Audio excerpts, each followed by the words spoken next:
Ikasampung kabanata. Kinasusuklaman ko ang buhay ko, kaya dadaing ako hanggat gusto ko. Sasabihin ko ang aking sama ng loob. Ito ang sasabihin ko sa Diyos. Huwag niyo akong hatulan na masama ako. Sabihin niyo sa akin kung ano ang kasalanan ko sa inyo. Natutuwa ba kayo na pinahihirapan niyo ako? Bakit niyo itinatakwil ang inyong nilikha?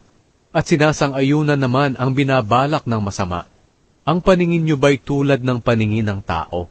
Ang buhay niyo ba'y kasing ikli ng buhay ng tao? Bakit pilit niyo akong hinahanapan ng kasalanan?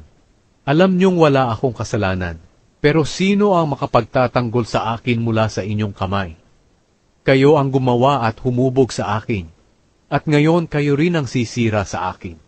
Alalahanin ninyong ako'y hinubog niyo mula sa lupa, at ngayon ba'y ibabalik niyo na ako sa lupa?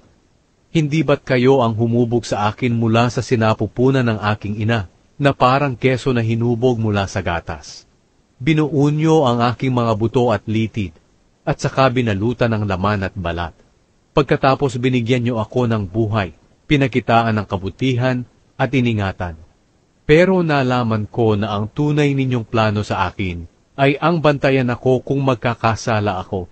At kapag nangyari iyon, hindi niyo ako patatawarin. Nagkasala man ako o hindi, pareho lang naman na nakakaawa ako. Dahil sa labis na kahihiyan at paghihirap na dinaranas ko, pinagsisikapan kong bumangon, pero para kayong leon na nakaabang sa akin. Ginagamit niyo ang inyong kapangyarihan laban sa akin. Patuloy niyo akong isinasakdal at lalo kayong nagagalit sa akin. Walang tigil niyo akong nilulusob. Bakit niloob niyo pa na isilang ako? Sana'y namatay na lang ako, at wala nang nakakita sa akin. Hindi na lang sana ako nilikha. Namatay na lang sana ako bago isinilang, at itinuloy sa libingan. Maikling panahon na lang ang natitira sa akin. Kaya hayaan niyo na lang ako, para kahit saglit man lang ay sumaya naman ako, bago ako pumunta sa lugar na malungkot at madilim, at hindi na ako makakabalik pa rito. Napakadilim sa lugar na iyon, palaging gabi at walang liwanag, at naghahari doon ang kaguluhan.